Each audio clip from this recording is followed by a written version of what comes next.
आज के समय में खाने का, भोजन का सबसे बड़ा हिप्नोटिज्म है। जी हाँ, सेक्स से भी ज़्यादा हिप्नोटिज्म है। हम इतने वशीकृत हो गए हैं, हम इतनी ज़्यादा अटैच्ड हो गए हैं कि अगर हमें भोजन समय से ना मिले, हमें चाय समय से ना मिले, नाश्ता समय से ना मिले, तो हम पूरी की पूरी अपनी जो मानसिक स्थिति है, मानसिक शांति है, हम स्वयं भंग कर लेते हैं। आधा समय लगा करके लादते हैं पेट में और उसका दुगुना तिगुना समय लगा करके निकालते हैं। और डालने और निकालने की ये जो मशीन है, ये जो मशीन है, इस मशीन का सदुपयोग नहीं कर पाते हैं खुद की उन्नति के लिए, आत्म उत्थान के लिए। और अधिकतर भोजन, अधिकतर नाश्ता, अधिकतर चीजें हम सिर्फ और सिर्फ अपने दिमाग से करते हैं। हमारे शरीर की आवश्यकता नहीं होती है, लेकिन फिर भी हम ठूस लेते हैं। ओवर ईटिंग हम करते हैं अपने साइकोलॉजी से, और उसी ओवर ईटिंग से अगर हमें कुछ डायबिटीज, कुछ रोग, कुछ ऐसा उत्पन्न हो जाता है, तो उसका डबल टाइम दे करके जिम में जाकर के उसी ऊर्जा को हम बाहर फेंकते हैं। कैसा पागलपन है। बॉडी उतना बियर नहीं कर पा रही है जितना ज़्यादा करना चाहिए, जितना शरीर को आवश्यकता उतना ले रही है, बाकी सबको स्टोर कर दे रही है। स्टोर हो रहा है फैट के रूप में, स्टोर हो रहा है आपके बीमारी के रूप में, स्टोर हो रहा है आपके डेंजरस डिजीज के रूप में, हार्ट अटैक, बीपी, इन सभी के रूप में। फिर आप करते क्या हैं? बाद में जाकर के कुछ पैसे डॉक्टर्स को देते हैं, कुछ पैसे आप जाकर करके योग में देते हैं, जिम में देते हैं। यानी जो जीवन है पूरा एक दुष्चक्र में आप फंस जाते हैं। ओम तत्वमसि। भोजन साधना में, नाम जप में, अध्यात्म में बहुत बड़ा इम्पॉर्टेंट रोल प्ले करता है, बहुत ही महत्वपूर्ण है। भोजन से हमारे शरीर की पुष्टि होती है, अन्नमय कोश है। भोजन आध्यात्मिक उन्नति में, या फिर ये कह सकते हैं कि आपके यौगिक उन्नति में बाधक भी बन सकता है, और बनता ही है। भोजन हमेशा सम्यक होना चाहिए। भोजन उतना ही करना चाहिए जिससे हमारे शरीर का पुष्टि हो, जिससे हमारा शरीर एक स्वस्थ रहे और साधना में या फिर अपने दिन के कार्यों में मदद मिल सके। अधिकतर भोजन का इतना गहरा हिप्नोटिज्म है हमारे जीवन में कि हम उससे जरा सा भी अलग नहीं हो सकते हैं। 100% में 99%, 99% जो भोजन होता है, खाना है, वो हम अपने दिमाग से करते हैं, खोपड़ी से करते हैं, साइकोलॉजी से करते हैं। एक जो हमारा पैटर्न है माइंड का, एक जो हमारा कार्मिक संस्कार है, उससे करते हैं। हमारे शरीर को भोजन की जो आवश्यकता होती है उतने मात्रा में शरीर भोजन प्राप्त कर लेता है। उसके पास अपना एक बहुत अच्छा रिजर्वायर है, उसके पास एक बहुत बड़ा पावर हाउस है कि जिससे वो शरीर को चला सकता है। अधिकतर आज के समय में खाने का, भोजन का सबसे बड़ा हिप्नोटिज्म है। जी हाँ, सेक्स से भी ज़्यादा हिप्नोटिज्म है। हम इतने वशीकृत हो गए हैं, हम इतने ज़्यादा अटैच्ड हो गए हैं कि अगर हमें भोजन समय से ना मिले, हमें चाय समय से ना मिले, नाश्ता समय से ना मिले, तो हम पूरी की पूरी अपनी जो मानसिक स्थिति है, मानसिक शांति है, हम स्वयं भंग कर लेते हैं। ऐसा लगता है कुछ खाली खाली है। चाय नहीं मिला तो बहुत कुछ खाली हो गया, कुछ छूट गया। भोजन नहीं मिला तो कुछ छूट गया। खाना में वही खाना नहीं मिला जिसका रस हमारी जिह्वा लेती है, जिसका रस हम कई दिनों से, महीनों से, सालों से लेते आ रहे हैं। अगर वह रस नहीं मिला, रस, गंध, स्पर्श, रूप, ध्यान रखें, इन्हीं चीज़ों में हम जीते हैं। जब तक हम इससे साम्य नहीं होंगे तब तक हमारी उन्नति संभव नहीं। भोजन हम अपने खोपड़ी से करते हैं, मन से करते हैं, अन्यथा शरीर को भोजन की बहुत कम आवश्यकता है। और आपको जान करके बहुत हैरानी होगी, अगर आप आयुर्वेद को पालन करते हैं या फिर आयुर्वेद के कुछ नियमों को जानते हैं, तो जितना कम आहार होता है, जितना ही कम आहार होता है, आपके शरीर की जो पौष्टिकता है, आपके शरीर की जो बलिष्ठता है, वो उतना ही ज़्यादा होती है। कम खाना हमारे शरीर के लिए श्रेष्ठ होता है।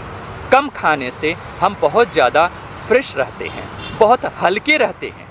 भोजन का हमारे शरीर से ये जो गहरा लगाव है, इस लगाव का एकमात्र कारण है हमारा मन। और मन की व्यथता और मन की जितनी ज़्यादा समस्याएं हैं, जितना स्ट्रेस होगा, जितना टेंशन होगा, भोजन के प्रति हमारी आसक्ति उतना ही ज़्यादा होगी। तो ज़रूर ध्यान रखें कि भोजन में ना बहुत ज़्यादा करें, ना बहुत कम करें। बस आप एक 8 दिन का या 12 दिन का प्रयोग कर लें। प्रयोग करें कि लघु आहार लें, छोटा भोजन लें, छोटा भोजन लेकर अपने शरीर को एक बार अच्छे तरीके से देखें। क्या आप हल्का महसूस करते हैं? क्या आप ऊर्जावान महसूस करते हैं? क्या आपकी सोचने समझने की शक्ति में विकास हुआ है? क्या आपका कॉन्सेप्ट कुछ क्रिस्टल क्लियर हुआ है? क्या आपकी निर्णय शक्ति में बढ़ोतरी हुई है? क्या आपका आलस्य दूर हुआ है? क्या आपके शरीर में अगर कोई व्याधि है, रोग है, बहुत लंबे दिन की बीमारी है और आप दवा खाए जा रहे हैं, क्या उन रोगों में या उस दर्द में, उस इन्फ्लेमेशन में आपको कुछ आराम मिला है? आप यह प्रयोग करें, क्योंकि भोजन जितना ज़्यादा होगा हमारे शरीर की जो प्राण ऊर्जा है, वह प्राण ऊर्जा उस भोजन को पचाने में खर्च हो जाती है। क्योंकि भोजन अननेसेसरली हम अपने शरीर में डालते हैं, हमारे शरीर की आवश्यकता नहीं होती है। हमारे शरीर को भोजन की जितनी आवश्यकता होती है, हमारा शरीर उतना ले लेता है। अगर हम स्ट्रेस हैं, ओवर ईटिंग या लेस ईटिंग।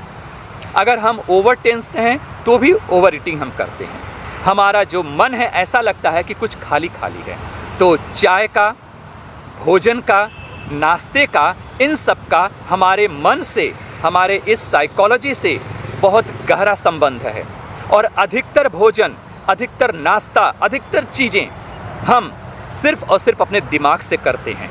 हमारे शरीर की आवश्यकता नहीं होती है, लेकिन फिर भी हम ठूस लेते हैं, हम डाल लेते हैं, हम ठूसते चले जाते हैं। आवश्यकता नहीं है हम, लेकिन ठूसते चले जाते हैं, क्योंकि हमें ऐसा लगता है कि हमारा शरीर है, सब कुछ पचा लेगा। लेकिन ये हम भूल जाते हैं कि हमारे शरीर में जो प्राण ऊर्जा है वह खर्च होती है। हमारे शरीर का जो वाइटल फोर्स है, जो वाइटल एनर्जी है, वह खर्च होती है। यह जो कचरा हम डाल रहे हैं, और इन कचरों का हमारे शरीर का कोई रिश्ता नहीं है। यह हमारे सिर्फ मनो उपजत है, मन से उपजी हुई आवश्यकता है, और उस वजह से हम खा रहे हैं। तो जब भी आप भोजन करें तो ज़रा एक बार होश में करें कि क्या आपको भोजन की आवश्यकता है या नहीं है। अगर आप कार्य कर रहे हैं, ऑफिशियल हैं, प्रोफेशनल हैं, कुछ भी हैं, अगर आपको एक पैटर्न में काम करते हैं, तो आपके लिए भोजन की जो क्वांटिटी है उसको लिमिट करें, उसको कम से कम भोजन करने की कोशिश करें, और आपकी गाड़ी चल जाएगी और आप स्वस्थ भी रहेंगे, हल्का भी रहेंगे, फुर्तीला भी रहेंगे। ओवर ईटिंग हम करते हैं अपने साइकोलॉजी से, और उसी ओवर ईटिंग से अगर हमें कुछ डायबिटीज, कुछ रोग, कुछ ऐसा उत्पन्न हो जाता है, तो उसका डबल टाइम दे करके जिम में जा कर के उसी ऊर्जा को हम बाहर फेंकते हैं। कैसा पागलपन है। जिम करते हैं, वर्कआउट करते हैं, आधा समय लगा करके लादते हैं पेट में, और उसका दुगुना तिगुना समय लगा करके निकालते हैं।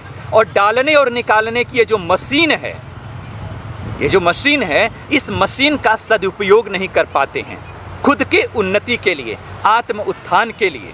बस कर क्या रहे हैं हम कर क्या रहे हैं? सिर्फ इतना ही, भोजन अननेसेसरली डाल रहे हैं, और अगर एक्सेस हो जा रहा है, बॉडी उसको स्टोर कर ले रही है, फैटी हो जा रहा है, पूरे ऑर्गन्स काम करना, बॉडी पूरी फैटी हो जा रही है, बॉडी उतना बियर नहीं कर पा रही है जितना ज़्यादा करना चाहिए, जितना शरीर को आवश्यकता उतना ले रही है, बाकी सबको स्टोर कर दे रही है। स्टोर हो रहा है फैट के रूप में, स्टोर हो रहा है आपके बीमारी के रूप में, स्टोर हो रहा है आपके डेंजरस डिजीज़ की रूप में, हार्ट अटैक, बीपी, इन सभी के रूप में। फिर आप करते क्या हैं? बाद में जा कर के कुछ पैसे डॉक्टर्स को देते हैं, कुछ पैसे आप जा कर के योग में देते हैं, जिम में देते हैं। यानी जो जीवन है, ये पूरा एक दुष्चक्र में आप फंस जाते हैं। इस दुष्चक्र से बाहर निकलने का एकमात्र रास्ता है, भोजन करें, होश में करें। मैं ये नहीं कह रहा हूँ कि भोजन के लिए नियम बनाएं, जब भी भोजन करें होश में करें। हमें कितना करना चाहिए, कैसे करना चाहिए और क्यों करना चाहिए।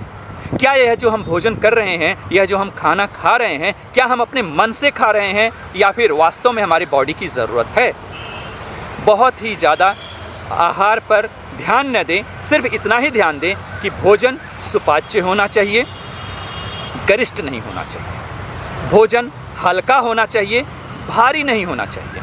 भोजन के बाद उत्साह होना चाहिए, डल नहीं होना चाहिए। भोजन करने के बाद उत्साह आना चाहिए, उमंग आना चाहिए, क्योंकि अन्न ही ब्रह्म है। अन्न को ग्रहण करने के बाद, अन्न को चबाने के बाद, परमात्मा को चबाने के बाद अगर हमें भारीपन आता है, तो हमने उस अन्न को परमात्मा के रूप में नहीं लिया, वह तब फिर हमारे लिए एक गार्बेज है।